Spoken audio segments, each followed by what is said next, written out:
All right, we are live. This is the CCM Investing Power Hour, number 32. I know that doesn't matter to anyone listening, but we track it. We're climbing the ladder each week, one by one.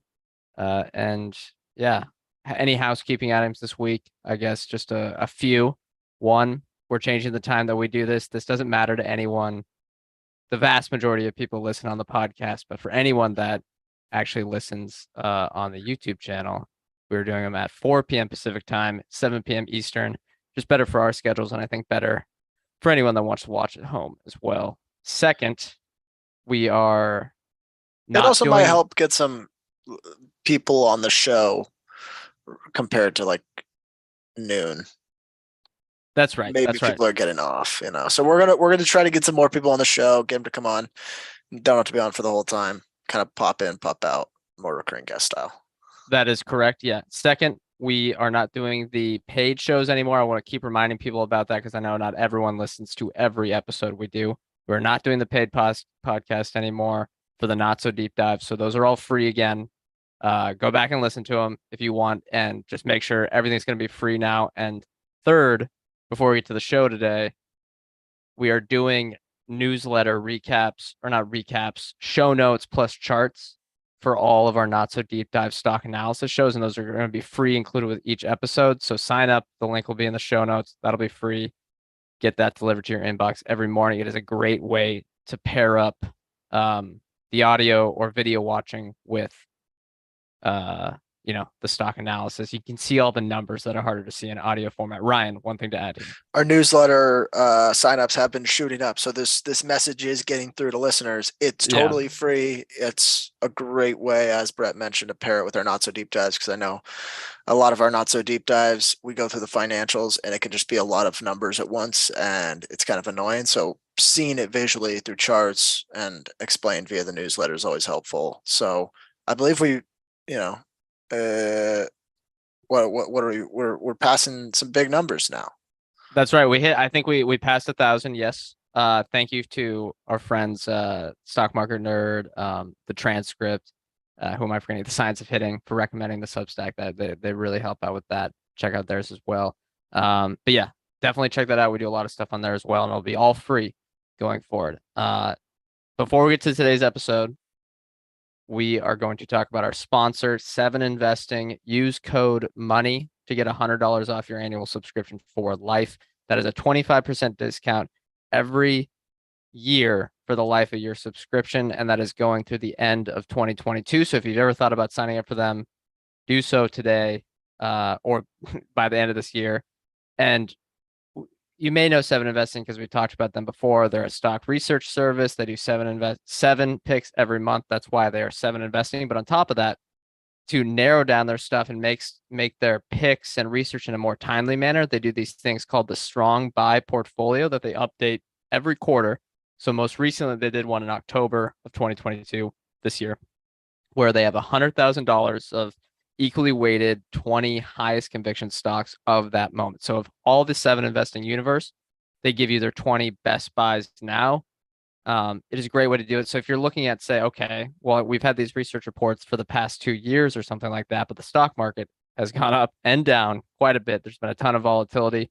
At what prices today, for something that might be down 80%, what do you think is a good buy? What do you think might be a sell?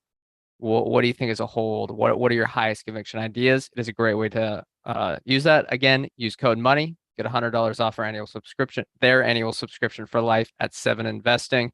Okay, let's get to the show. I know everyone wants to talk about the big news of the week, and that is Nelnet's interest spread widened in a rising interest rate environment. No, Remarkable. that is remarkable. Okay, That, of a couple of we're going to keep doing the housekeeping things apparently, but we're going to try to do some topics now. I think sometimes we ramble and have not a whole lot to say, so maybe that bores listeners. So well, we've got a yeah, couple of topics. we're gonna do a few topics each week. We'll kind of have them either on the back burner or to have them as kind of a full thing to do. We're gonna make sure that the show is still kind of a free form at the bar, having a beer conversation, but also we'll have some more meat on the bones, hopefully, for some of the drier weeks. Now, this week has not been dry. I made the joke about Nelnet. No one actually cares about that. We want to talk about FTX collapsing. Ryan, you put some notes on this. It is maybe the biggest thing in VC since Theranos. I don't know. Why don't you kick it off? Yeah, I was a little reluctant to talk about this because there's stuff about the collapse that I don't understand, and just crypto generally. There's a whole bunch of all uh the ancillary stuff to crypto with all like the staking and a bunch of that stuff. I really don't pay attention to it, so I have a lapse in understanding. But the collapse of FTX is actually pretty entertaining. Maybe that might feel disrespectful to people who had money on it. It's fun to watch from the view from the side because frankly it's just really exciting. And apparently what's his name is going to be writing a book about it. The what's you know Michael Lewis, Big Michael Short, Lewis. Moneyball. Really awesome that he is apparently following this guy right now. The guy has the magic. Michael Lewis has the magic touch, and hopefully that book gets out soon. So yeah. Yeah. So let's go through what all happened. I've jotted down some notes because I wouldn't be able to commit it from memory. And there's a whole bunch. I encourage everyone to go read articles on it too, because there's a whole bunch of people that are impacted, especially the VC community, from this. That's slightly entertaining as well. So for those that don't know, FTX is one of the world's largest crypto exchanges. And they collapsed. What was it? 2 days ago now? 3 days ago?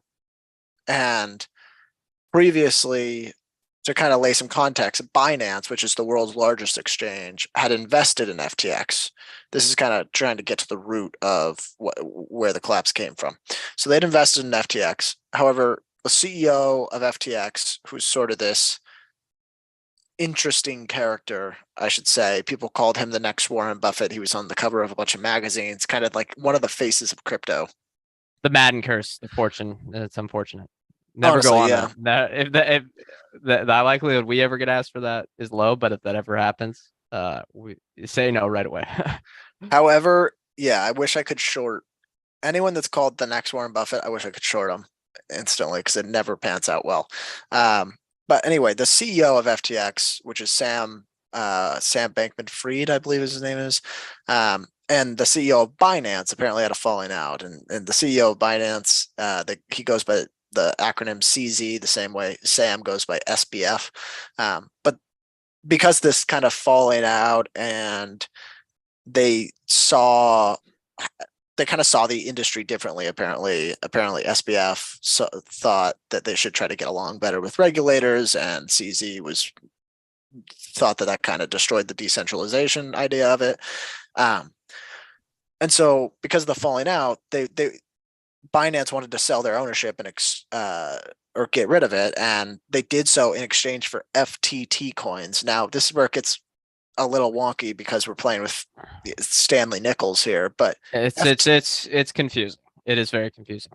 FTT coins are the FTX, which is that exchange that went bankrupt. That's their own coin, or it's their own token. They created it, and apparently it was meant to be sort of, it was intended to help people trade in and out of different things, kind of provide some liquidity is what I'm getting. And it was, the only real thing that they said was anyone could redeem it for $22 if they wanted to. So FTX would give them the $22 in exchange for those FTT coins, which, I mean, that is just risk on its own. But apparently a report came out from CoinDesk, which is one of the big crypto kind of news sources, that showed Alameda's balance sheet. And so Alameda, to kind of backtrack here, is an offshore crypto hedge fund. So I believe it's headquartered in the Bahamas, run by Sam Bankman-Fried. So he's the CEO of FTX, and he has this offshore hedge fund. It was like, yeah, it was an it was an arbitrage crypto thing, since it was such an inefficient market. Yeah. Which, I mean, that's cause for its own concern. But when it's in the Bahamas, or what? That's always a red flag. I typically think it's always a red flag when the your businesses are located in the Bahamas to literally avoid the regulators in the US. Yeah. And we've seen the story before where when the CEO of a business has its own hedge fund that he runs, there's immediately conflict of interest. And so, um, anyway, Alameda apparently had billions of dollars worth of FTT, which is that FTX coin. And I know it's starting to sound complicated, but basically the CEO is using this Bahama-based hedge fund to borrow money, and he was posting that FTT as collateral. So theoretically, if FTT collapses in value, then it hurts the lenders and all the other owners of FTT. Well, Binance saw this and they basically decided it was unsafe, so they sold a big block of FTT, which they got that by exchanging their ownership in FTX for FTT coins. That sale started the collapse of FTT, and so once that collapse started to be begun, other traders on FTX saw it. They were using it, like I said, as a cheap way to kind of trade in and out of things. They wanted to liquidate their FTT, and that kind of perpetuates that run on the bank that we began to see. And then there was a whole bunch of withdrawals or attempted withdrawals, and FTX had to pause because they literally didn't have the money to give back to people. Ultimately, this comes down to leverage and them. And self-dealing to the hedge fund, right? Where they give it out. Yeah. Yeah. And I mean, it's hard to know where all the money went because this hasn't been settled yet, but basically they didn't have the money and they had And to. it could be a $10 billion hole, like gap between the assets and liabilities, right? Yeah, that's what apparently most recently the SBF, the CEO said, we just need 9.6 billion and we'll be fine, which no one's failed. Just a small bridge loan. Yeah. I think Yeah. But we'll see how it goes in bankruptcy. We'll see who gets their money back. Here's a couple of the high profile collapses that have happened so far. Three Arrows Capital, Celsius, which is like that, not the drink company, it's some crypto, right. I remember that. Yeah. can't remember really what they did. Terra Luna, that guy, Do Kwon, BlockFi, which was apparently acquired by FTX because FTX had lent them money and they had posted collateral for them. So they bought BlockFi when BlockFi was having troubles and made it seem like, all right, fine, we'll step in, we'll be the hero, but they would have had their own troubles if BlockFi went under. So they stepped in, they bought them, and now FTX themselves. So I think uh, we're now seeing how much leverage was in the system. Yeah. Is Tether next? That's the big question, I think. And I think we're also seeing how intertwined a lot of these are, because when you press the prices down on the crypto, it's hard to keep this cycle going. It's hard to keep your house of cards propped up. So, And by the question is, what ramifications does this have for the rest of the industry? And how long until people just lose trust in the entire system? yeah, it's the big question going forward. I think the one big question is what happens to Tether, because they've been quiet and there's been the big speculation on how they are the ultimate kind of lender of the Ponzi scheme here, if people want to call it that. And two, yeah, do people stop trusting this stuff? You saw, I mean, this isn't the only example, but the Barstool CEO or whatever you call him, Portnoy, was super mad at FTX because they did a partnership with them, and he was probably going to lose all his money because his crypto was held at FTX. You have the partnership with Tom Brady and I can never pronounce his name, but the person that just divorced him, or her name, excuse me. Giselle. Yeah. They had the relationship with SBF, all the VC funds. It could turn. Now, mentioned Theranos at the beginning.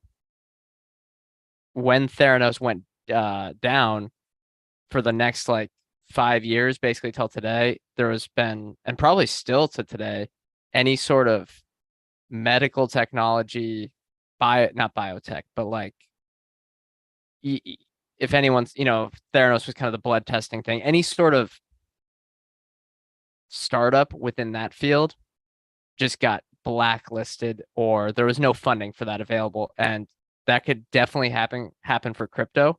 And the thing is, by definition, the industry, quote unquote, is all just a house of cards, magic beans, whatever, right? It's just trading like there was a good example I think I was reading to try to encapsulate the business models of these companies is where you essentially had a bank and someone deposits money at the bank and all they want to do is change money between euros, dollars, and Japanese yen and do nothing else. But then every time you take $1 off their $100 deposit until they have zero left. So the And that would be business the model, future. That would be the future. yeah, exactly. So I don't, My biggest pet peeve is when people say, "Well, I mean, it's obviously the future. We just don't know how it's going to end up." Give me one yeah. app. I've never seen one application where it makes it substantially better than the current system.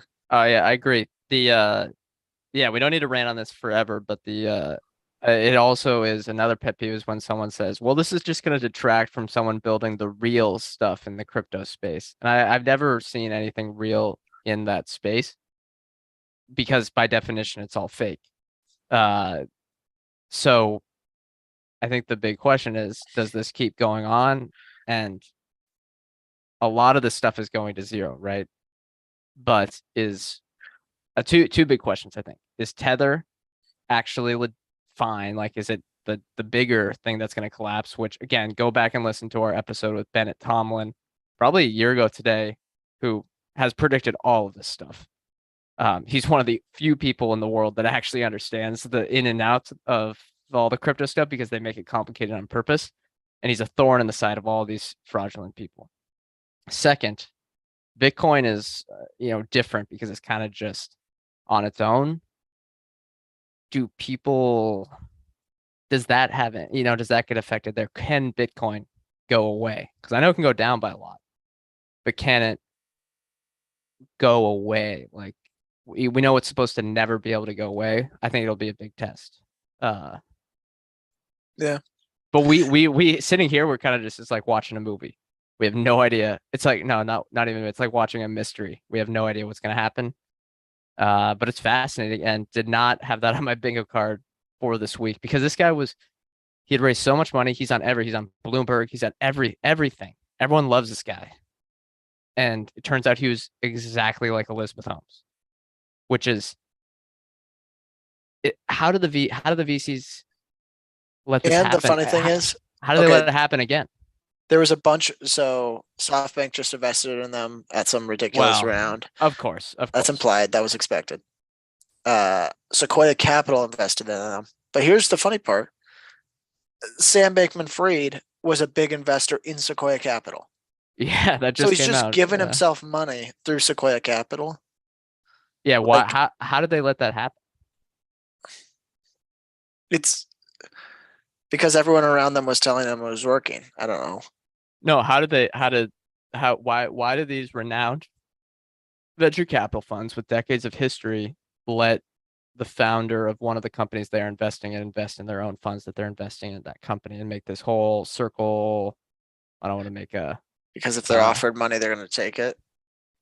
and they'll earn nice fees on that on those mark to markets. All right, let's move to we're 15 minutes in. Let's move to the second topic. What do you got? All right. More fun with burning money. Reality Labs. Yeah, you want me to kind of go first here? Yeah, this is shorter. This is going to be more discussion, right? Yeah, I read a recent article from Alex, who's been on the podcast a lot. Alex Morris, also his pseudonym is The Science of Hitting. He wrote about Meta and kind of detailed his thoughts. And at the end, he talked through kind of how he looks at valuing the business. And I thought it raised an interesting question, which is how much, if you're a potential investor today in Meta, how much should you value Reality Labs at? And I won't spoil his work because it's paid and it's a Substack that we totally recommend. But let me give some numbers. $2.3 billion in trailing 12-month revenue, 12.7 billion in trailing 12-month operating losses, in Q3, the operating losses were at 3.7 billion, so almost a $15 billion operating loss run rate. That's 40% more than they were losing a year ago. What is that worth? Let's say you went ultra pessimistic and you thought they were going to burn that $15 billion for the next 10 years and nothing would come of it. So you think it's worth a little more, let's say $200 billion, negative $200 billion to the valuation. So the enterprise value today is, I mean, we're recording this after like the day just ripped. So I don't know what Meta's at, but I think it's at like 230, somewhere around there. So let's say it's at 430 billion after you add back that negative $200 billion. That would put family of apps, so Facebook, Instagram, WhatsApp, and Messenger, at roughly 10. You'll be paying 10 times the operating income of family of apps. Mm, Does that sound like it's worth taking a chance? it's interesting. It is interesting. It seems like, and he hasn't been that, it doesn't, the big question, I guess, is what I'm trying to get at is Zuckerberg controls this thing like a dictator because of the founder shares. And he is going to control this boat. And yeah, like in the numbers say in the studies that people run that founder-led companies outperform because they can think for the long term. But the two big things I worry about, and it may not matter, I still don't know the answer to this, is one, he might not care about cash flow anymore. He just wants to dominate the marketplace. And two, he's wrong. And just because family of apps is trading at 10 times normalized operating income, he's not going to give that back to shareholders. And second, their CFO has been shown to be, I don't want to say terrible, but the last track record over the last 18 months with buybacks and capital allocation has been, if you gave it a rating, gave it a grade, probably a D, really, really poor. And they gave it all back So in that, shares to the employees too, basically. yeah. So I think in a vacuum, looking at the family of app numbers, which have still been fairly good, with all the advertising snafus that these companies are talking about, both the two monopolies, I guess Facebook's less of a monopoly, but Facebook, Instagram, WhatsApp are doing fine, and Google, the bigger monopoly, I guess the more monopoly of the monopolies, is doing fine as well. So in light of what all the other advertising companies are saying, it seems like Meta's in a great spot, especially because they're just ramping up the competition with TikTok. However, I think the one thing that just keeps me out is the poor capital allocation and the lack of, like, the founder stuff. This is the one kind of way the founder led companies with the super majority shares can backfire, is when their vision does not align with, like, what they want to do, doesn't align with what's good for shareholders, which we've all seen. That's why the stock's down so much, combined with the finance team being extremely poor capital allocators.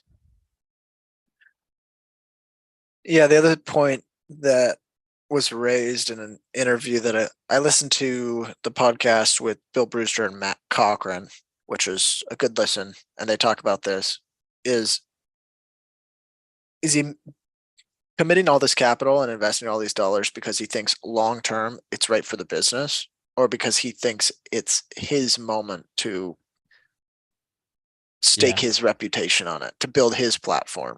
I may have stolen I listened to that one too. I may have stolen that last little sentence, or my thoughts before this, with what they said, but I think it's right.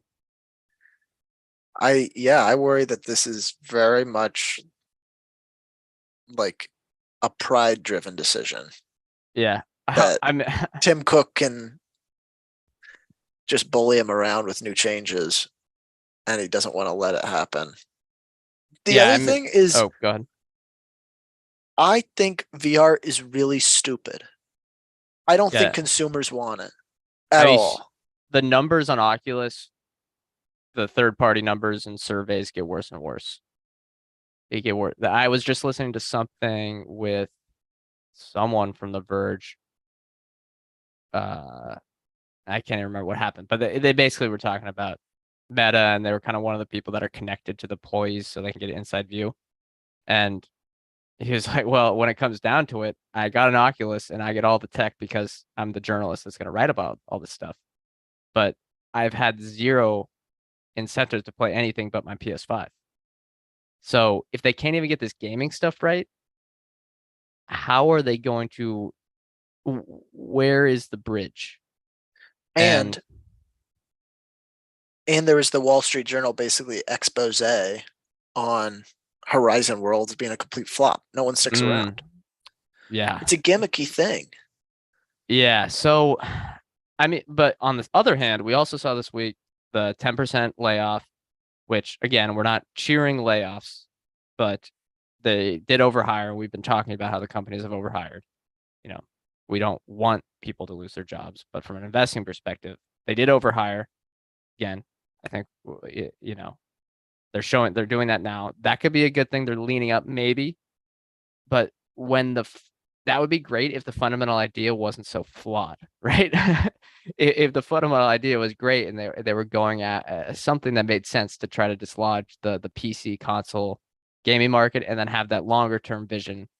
But when you have have you seen, or you may have seen these on if you've been watching sports lately, the new commercials for the Meta Quest that are replacing that insane Tiger commercial? Remember that one with the Meta one where it's like the kids are going in and there's that really, really cringy song. This new one is when they're like all wearing these really ugly headsets and then they're doing some sort of work all in their houses, but separate houses, and they're doing their work with the headsets on. And I was like, well, you can do that with AirPods, guys. I don't know what the Yeah, why would you rather have it be this invasive experience that that's heavy. stops you Yeah. from seeing your current peripherals, like everything around you? The Yes. So I think the fundamental, yeah, that's the big problem, is that even if they lean up, the fundamental idea is so flawed that uh but and who you know what? knows? The Lean stock could up. work. The stock could work here. I'm not, the stock could definitely work here. Did you read the 8K that they released? Facebook. Yeah, they recently released an 8K that talked about the layoffs, and they said that their guidance for increased operating expenses next year was encompassing those layoffs. So it's not some new layoff. Ooh. They saw that coming. They had that planned, but they were like, we're going to moderate our expenses a little bit. I think maybe they heard all the strife from investors, and they, let me make sure I get it right. I'm pretty sure they downgraded their operating expense guidance from like 96 to 101 billion, that range, to 94 to 100. So like literally 1%. I don't think that's really going to please investors. Yeah, it's got to be bigger than that. Um, we'll see. I don't know. This kind of leads in. Do you want to go to our mid-roll 7 investing topic? The article, the the advertisement slash segment that I think will be interesting to talk about. Yeah, this actually tailors perfectly into it. So let me read it. We are okay. We have continued to refine our 2023 expense budget and now expect 2023 total expenses to be in the range of 94 to 100 billion, lowered from 96 to 101 billion previously. Well, Wow, you're frugal. pleasing all of us. And then they said, in addition, we are updating our capex outlooks to be in the range of 34 to 37, narrowed from 34 to 39. Frugal. It, To be it's still basically the same range. yeah. To be fair, the capex is for the AI stuff. For the Yeah. capex isn't much reality labs, but still, and that's supposed to be one time, but still. But yeah, let's go into maybe the company that executes phenomenally, and this is also going to lead it to the Graham and Dodd discussion that I'll have at the end. Um, but yeah, All right. talk about a Nearbon's article on Apple. Yeah, so just so everyone knows, Seven Investing does basically free research as well, so you don't have to be a paid sub to see some of the articles. And Anirban, who's been a long time Apple shareholder, I believe it's probably his largest, or if not one of his largest holdings. And he's been an outspoken bull for a long time. Basically wrote this article about why they're outperforming their peers, and it comes down to a couple things, but the at the end he basically concludes to it's cost management.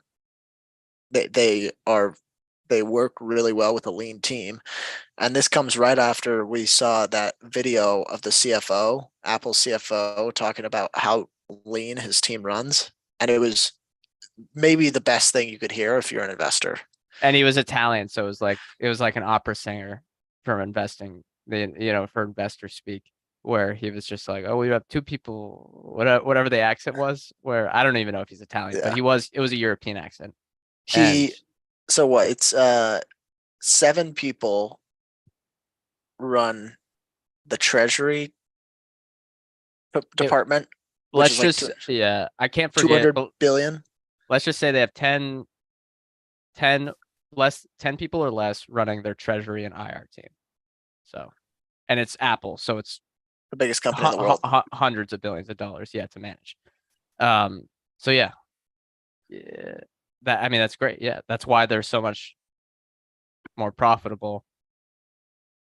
And I don't know if we're gonna move on to a real topic. And again, we'll highlight again. Use code money, get $7, 25% off your Seven investing subscription every year for life. That's $100 discount. And check them out for these free articles too. If you're kind of on the fence or you don't really know much about what it's about, they have these free articles that you can read and check out their style. Uh, one question I want to pose before we move on to the other topics. Do you think this frugality was something that Buffett identified compared to a lot of the other technology companies that he saw? Because it seems like this sort of mentality, attitude is really big for when he makes the sizable bets. And I know it's not every time because Coca-Cola has been known to be kind of a classic, uh, pay everyone so much money and, might waste a little money, but the business is just so good. But a lot of the times that sort of frugality and simple mindset, uh, is what plays. I feel like that might have been part of why he kind of got locked in and how this was his next big bet. Yeah, maybe. Uh, I think Tim Cook kind of exudes that operational discipline. Yeah. A lot of the big tech CEOs though. So I would say the same for Satya Nadella. Yeah. Maybe. Yeah. I Yeah. mean, maybe not Mark and Sundar, maybe. They're talking, well, yeah. So mm, the Google, Alphabet, Amazon, and Meta are talking about it right now, but we haven't. I think 3 years from now, we'll know if they can get that more operational discipline. But all three of those companies um, let themselves go, I guess. Is that a good, right? Is that probably a good way to Yeah. describe it? Yeah. And I saw that thing. There was some leaked employee thing today from Reddit that was like, thank God Mark Zuckerberg pays his employees so much. It forced all other big tech companies to start paying that much. And we've heard kind of anecdotally from people around the tech scene lately about how much spending there is and just kind of how, I don't know, wasteful. Well, basically we go on dates and there's a good chance one of them works at the big tech company. So then you can hear some Yeah, anecdotes. And then we it's have like one in friends that work there. five. Yeah, so that's how we do it. Yeah, all right. Let's move to my topic. I think will be interesting, maybe discussion. I don't know if we have anyone in the chat. Yeah, we had someone that said they're listening from Australia. So thank you.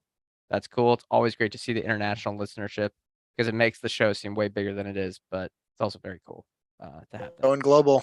We are a That's right. global business. That's right. Hey, half the listeners are outside the US. All right. So this one's short, but I think it's kind of interesting because going from relating your topics were on like stuff that makes people just maybe mad investors and stuff. And I think mine will maybe be the opposite side where people can be pleased and everyone's working in a symbiotic environment. So the ADYEN CEO, which if you haven't heard, go back, and if you're interested in this company after this, go search our feed. We had a great interview with Mostly Borrowed Ideas on the company, but they're a payments company. He wrote a letter to his employees about how they're accelerating hiring into 2023 and beyond. Here are a few quotes, keep them short, but then I'll talk about some discussion questions here. Here's the quote. By now, I'm sure all of you have read the news about the wider tech industry engaging in headcount reductions. I'm writing to you today to explain why we are consciously choosing not to engage in such exercises. He's referencing probably Stripe, their biggest competitor, Shopify, who's kind of a competitor, whatever, then the big tech companies. Stripe just had some big like, what was it, 14% of their staff?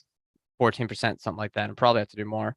Here's another quote. Throughout all stages of ADYEN, we've been efficient and disciplined regarding how many people are required to solve problems and grow our business. Two more quotes. In today's talent market, we are seizing the opportunity to build the team to the size required to capitalize on our opportunities. Last one. By 2024, our ongoing investment into the team will have brought us to our next maturity level. At that time, we will cool our hiring pace and allow the high operating leverage inherent to our business model to further expand. Here are a few things I like here. One, he didn't get caught up in the bubble. Two, he's calling out his competitors in a respectful way by basically positioning themselves as saying, you need to act like us or we're going to kill you. And third, it was short. It was like less than 1,000 words, the letter. And he just told everyone what's going to happen. Hey, our margins might go down a bit because we're investing into headcount expansion right now. But by 2024, it's going to be higher. And it's just like laying out that basically what they're going to do in a few bullet points and why they're doing it, what their philosophy is, and not just going in what's hot in the market right now. It's just it's so nice to see from all the CFOs and the CEOs out there that kind of just, you see it every earnings quarter. There's a theme and they all just copy it and they're like, oh, we're going to right size our cost structure. And you're like, all right, every company's saying this. Or they're like, oh, advertising slowing down. Or, oh, there's an e-commerce hangover, which should affect ADYEN. But I really enjoyed seeing that. It keeps ADYEN on my watch list, even though I think the stock is very expensive. Any big takeaways from some of those quotes, Ryan? Well, I think it's an advantage not being in Silicon Valley. Yeah. I think that culture just rubs off on the companies that are around it, even though we just talked about Apple being sort of really capital disciplined. And I guess they are in, right? Where their headquarters, San Jose. They're basically Silicon Valley. Everyone but Apple, really. And I guess Netflix. Everyone but Apple and Netflix seems to not have the operational discipline. Yeah, I think that's an advantage for them. It's something I'm going to look for more in investments, like pay more attention to what sort of production are they getting out of their employee base, like what sort of revenue growth per employee are they seeing, what sort of operating income per employee are they seeing, comparing that to competitors. Yeah, but at the same time, I think maybe some of this, wow, there's just way too many employees stuff might be a little overblown, because all right, 10 years from now, you mentioned this, you said in whatever it was, 2010, you could have had Visa at 10 times earnings or whatever it was. What was around it? there. Yeah. I think it might have been 8% free cash flow yield, but similar. If 10 years from now, someone's saying you could have had Google at 12 times cash flow, what prohibited you from buying it? And you say, well, they had a little too many employees. There's bloat. Yeah, I mean, it's not gonna. There was a little bloat. Their employees got they got free lattes when they came in. Yeah, I don't think that should keep anyone out of it. But on the other hand, I think for a company that has shown that it's as high as quality as ADYEN, compared to saying you would buy something at, I would be much more willing to buy them all else equal at a higher multiple than a company where I think the operational efficiency is less just because I know that, or I have more confidence in them just getting a better return on all whatever their invested capital is, whether it's actual invested capital or employees. Sure, and in this case, you kind of got the best of both worlds because ADYEN's growing like their peers and doing so in a leaner way. But I think a lot of the times Yeah. you're making sacrifices to potentially we're not going to be able to get as much growth if we don't hire for certain roles. Yeah, I think they've actually said that compared to say Stripe, where they want to be more methodical and that'll look bad in a bull market, but it'll over the long term.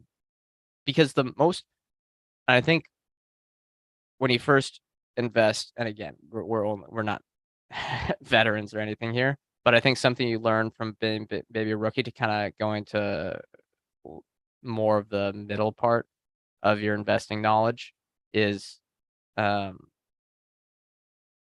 first you think high revenue growth is the best thing you want. But once you read about the most successful companies and you kind of evolve and everyone gets there to durable growth, whether it's 8%, 15%, 20% is way more important than 70% revenue growth last year. Yeah, I mean, growth So isn't free. They and 70% growth is hard to manage. that's true. Yeah, it's honestly better if you grow slower. And we're seeing that. I mean, what companies? All the companies at 95%. Carvana, Coinbase, Coinbase, Coinbase is Upstart. like the example, the pinnacle example of impossible to manage that level of growth. Yeah, They way overhired, had to scale back completely when things turned around. Now, granted, that entire business model is predicated on a volatile price, but magic beans. Let's say it, magic beans. Yeah, but I like that letter. I mean, ADYEN. Be clear, we don't own it, and we just given that we are just more multiple focused a lot of the times, not all the time. It'll probably not be. Uh, yeah, we just won't. I don't know. Look at it closer unless it gets to a cheaper multiple, but. never say It's never. such a good. It's such a good. Um, it's such a good business. Did you say anything? Sorry, you Has froze. this? You Oh, froze for 5 seconds. Did you say anything? I just said never say never. The Okay. has, and maybe use this as sort of your contra indicator if you want to, but has this year made you want to explore, made you want to have a bigger percentage of your portfolio outside of tech entirely? No, but I think it's made me want.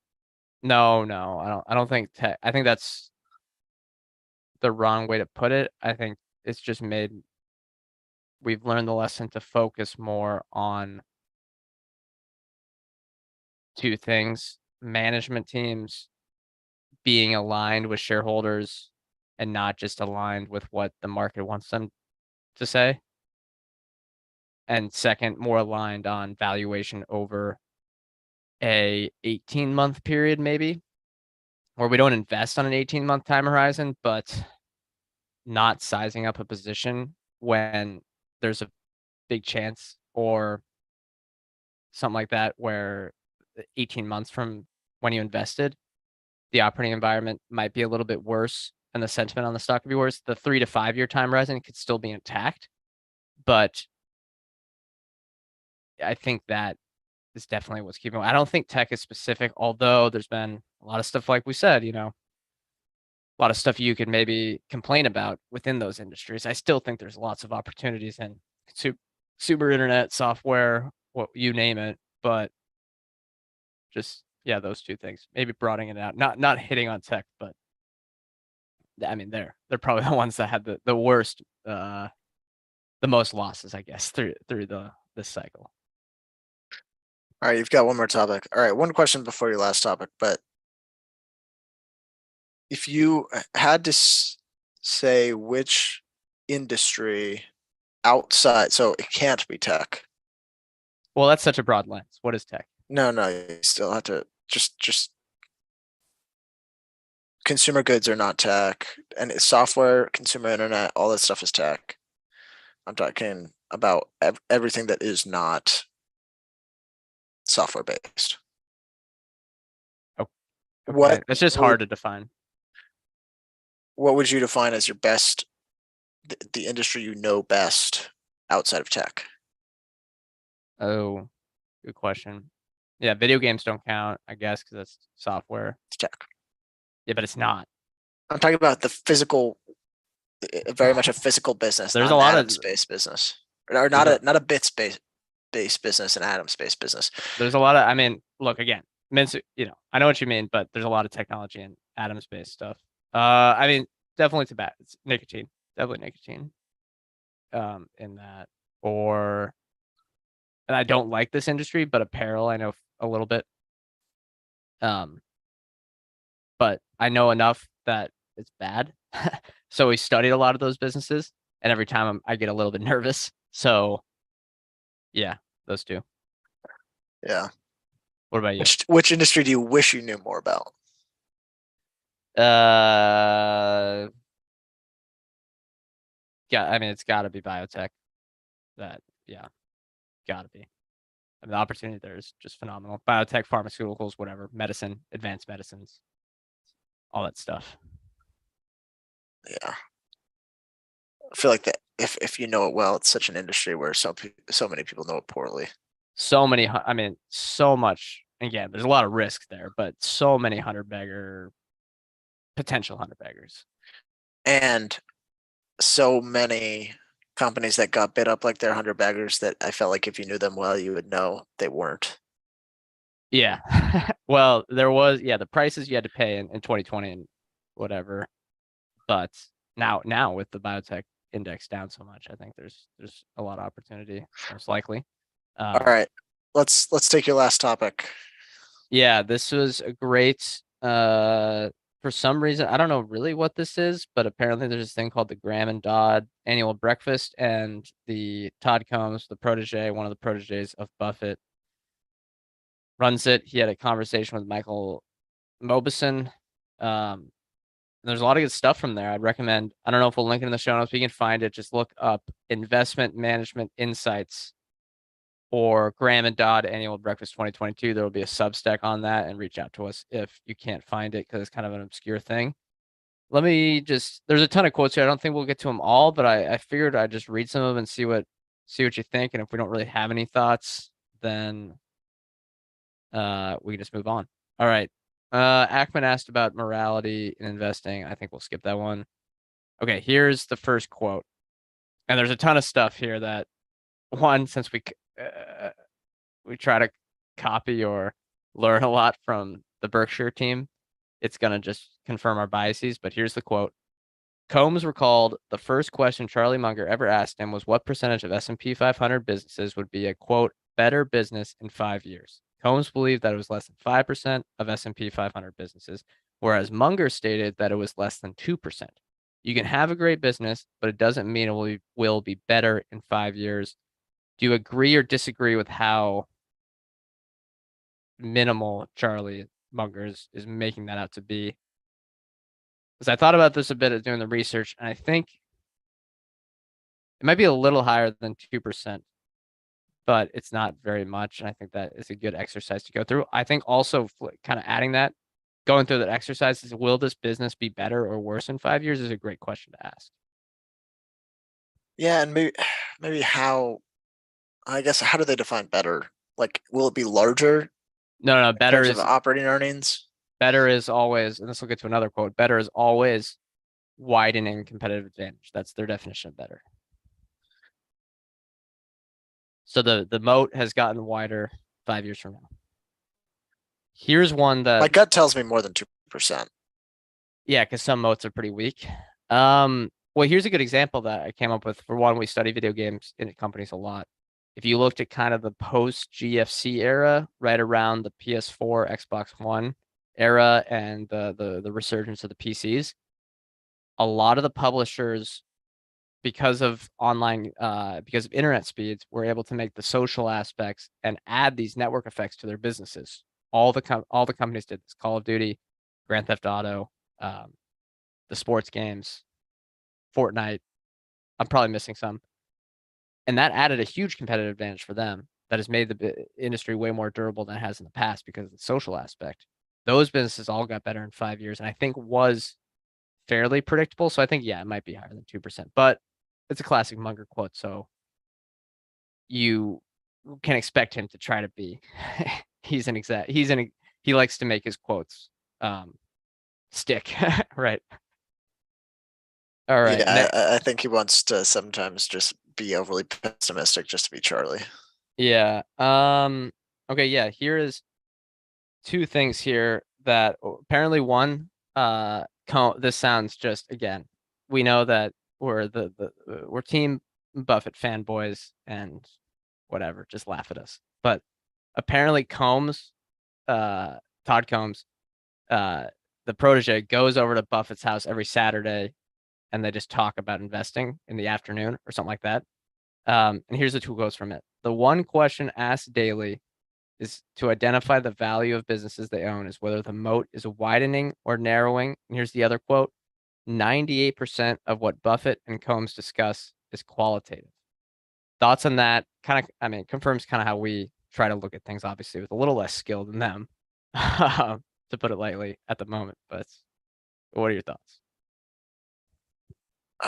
I, I can't believe they don't talk about anything else. They're not updating their Excel models. Well, I don't.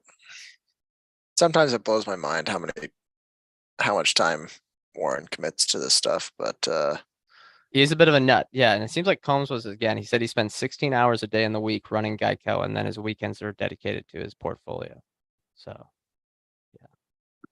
that's wild. No, I think most of the discussion should be around qualitative stuff. The valuation discussion doesn't need to be long. Yeah, it's true. Here's If the you're next right, quote. if you're right on the qualitative assumptions, then it doesn't matter. Here's the next quote that leads into that. If something is 30 times earnings, you can calculate what it will have to do to get to run rate earnings. The worst business grows and needs infinite capital with declining returns. The best business grows exponentially with no capital. The great way to put it.